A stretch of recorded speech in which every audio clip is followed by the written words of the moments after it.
بسم اللہ الرحمن الرحیم اللہم صلی علی سیدنا و مولانا محمد النبی الامی وآلہ وصحبہ بارک وسلم صلاۃً و سلاماً علیہ۔ میں سید نعیم الدین اور یہ میرا چینل ہے سید نعیم الدین کی سدا بہار باتیں۔ اس چینل کا نام ہی ہے سید نعیم الدین کی سدا بہار باتیں پارٹ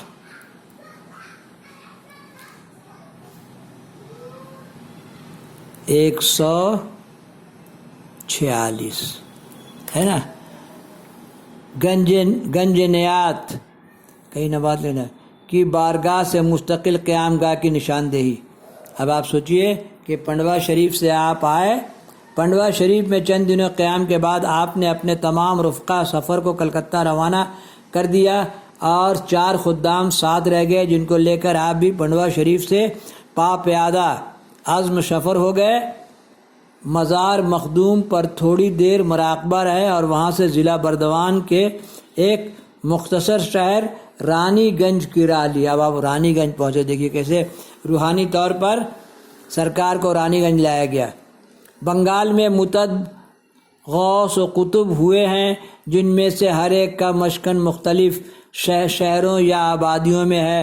حضور غوث بنگالہ کے مستقل قیام کے لیے غالباً رانی گنج کا انتخاب ہوا، لہٰذا آپ پنڈوا شریف سے سیدھے رانی گنج تشریف لائے، جہاں منشی فضل سرکار مرحوم نے نہایت پرتپاک خیر مقدم کیا اور اپنے مکان ہی میں ایک خوبصورت رہائش گاہ کے اندر آپ کے قیام کا انتظام کیا۔ اللہم صلی علی سیدنا و مولانا محمد النبی الامی وآلہ وصحبہ بارک وسلم صلاۃً و سلاماً علیہ۔ 2 ہی دنوں کے بعد حکم ہوا کہ مجھ کو کسی سکون و اطمینان کی جگہ منتقل کر دو۔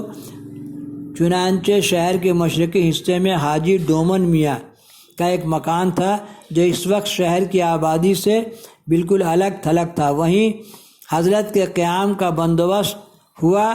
آپ خوشی خوشی وہاں تشریف لے گئے۔ رات تو راز و نیاز میں گزر گئی، البتہ صبح صادق ہوتے ہی بے چینی و اضطرابی کیفیت میں آپ چہل قدمی فرمانے لگے۔ مکان کے مشرقی کھڑکی پر جب پہنچتے تو دیر تک کھڑے رہتے اور وہاں سے مشرقی میدان و جنگلات اور قبرستان کو غور سے دیکھتے۔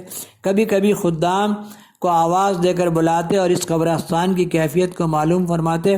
قبرستان سے متصل پورب جانب ایک سنسان کشادہ مگر روح پرور قطع زمین تھی۔ جب آپ اس کو دیکھتے تو بے قرار ہو جاتے اور خاص انداز سے اس پر نظر ڈالتے۔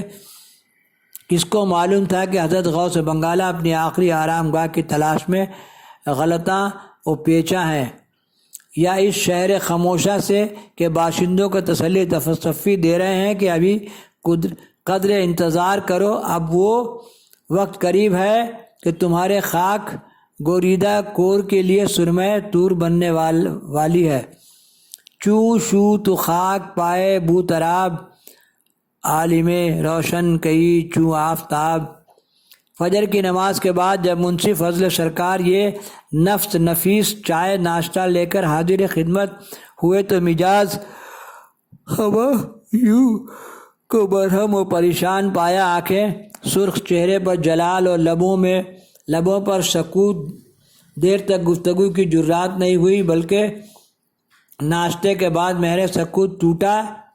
غوث بنگالہ نے دریافت فرمایا، قبرستان سے پورب کی زمین کس کی ہے، کیسی ہے، کون شخص اس پر قابض ہے؟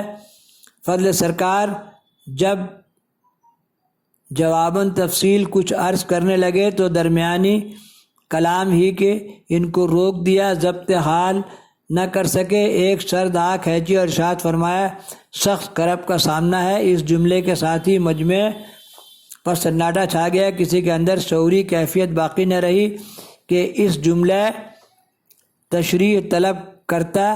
اسی بے چینی میں 2 سب گزر گئے اور تیسرے ہی دن رانی گنج سے پٹنہ کے لیے روانہ ہو گئے۔ اللہم صلی علی سیدنا و مولانا محمد النبی الامی وآلہ وصحبہ بارک وسلم صلاۃً و سلاماً علیک یا رسول اللہ صلی اللہ علیہ وسلم۔ یہاں سے ڈالیں گے پارٹ 147۔ PART پارٹ 147 مخدوم بہار کی نگری میں آمد۔ اللہم صلی علی سیدنا و مولانا محمد النبی الامی وآلہ وصحبہ بارک وسلم صلاۃً و سلام۔ نہ ہو آرام جس بیمار کو سارے زمانے میں، اٹھا لے جائے تھوڑی خاک ان کے آستانے سے۔